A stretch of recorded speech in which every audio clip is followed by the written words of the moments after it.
On va terminer par les médias. Alors, je crois qu'Isabelle, tu n'en as pas. Si. Non. Ah, si, t'en as. D'accord. T'es comme moi, t'en Alors, trouves pendant. non, non, non.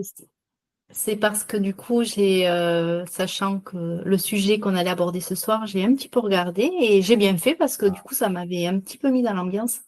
J'ai tout simplement retrouvé sur YouTube des petites vidéos, des petits films, pardon. Donc, il y en a un qui s'appelle Island of Hope, Island of Tears, The Story of Ellis Island.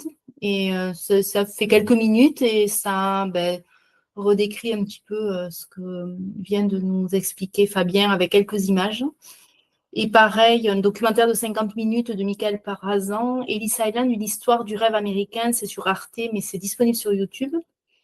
Ça envisage Ellis Island avec le boom de l'immigration et on voit après justement, c'est pour ça que je disais ça, quand ils allaient après s'entasser entre guillemets dans les quartiers du Lower East Side. Alors oui, c'était peut-être mieux que effectivement que leur pays d'origine, mais c'est peut-être que les générations futures après qui ont profité du rêve américain, mais pas forcément les premiers qui sont arrivés. Je pense que c'était dur pour eux et ces petits films replongent bien dans l'ambiance. C'est pas mal à voir.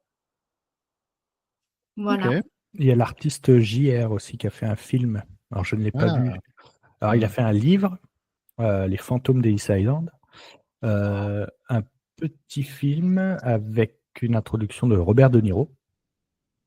Et en fait, il a été sur la partie abandonnée d'Ellis Island où il a fait ces fameuses installations avec ces énormes photos, comme il a fait au Louvre, par exemple. Il en a fait aussi pendant les JO. Donc, il y a tout un livre avec des installations artistiques qu'il avait fait sur l'île. Ok.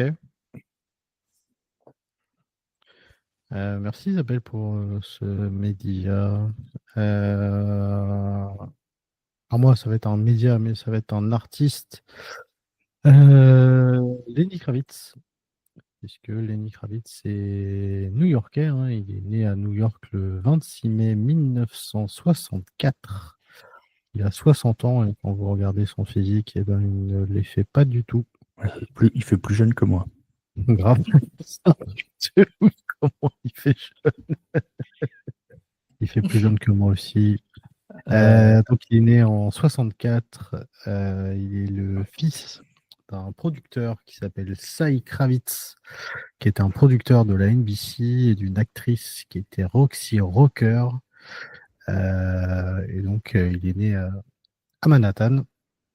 Il a passé pas mal de temps dans l'Upper East Side avec ses parents, là où il vivait. Et il a passé pas mal de temps également dans le quartier de Bedford-Stuyvesant, à Brooklyn, puisque sa grand-mère y habitait. Il allait à l'école dans le Upper East Side. Et ses parents l'ont beaucoup influencé parce que ils écoutaient beaucoup de jazz, de classique, d'opéra, de gospel, etc.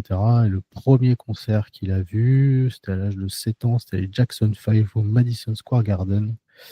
Donc pour lui, ça a été une révélation. Et puis son père est un gros fan de jazz également, donc il l'emmenait voir des représentations, des concerts de jazz, donc notamment de Duke Ellington, de Count Basie, Ella Fitzgerald, de Miles Davis, etc., etc. Donc voilà, c'est quelqu'un qui a été très influencé. À 10 ans, il a déménagé à Los Angeles. Et donc voilà, donc c'est un New-Yorkais. Et pourquoi j'en parle? Parce qu'il a sorti un album récemment, et d'ailleurs il va passer en concert là, un petit peu partout, dont à Nantes d'ailleurs. Le dernier album, c'est Blue Electric Light, qui est un excellent album. Et Lenny Kravitz trouve quand même le moyen à chaque fois de faire des bons albums, à chaque fois. Et il a notamment une chanson qui s'appelle New York City, qui est sortie en 2014 sur l'album Strut. Et le clip est un hommage à New York, hein, puisqu'on le voit déambuler, et donc on voit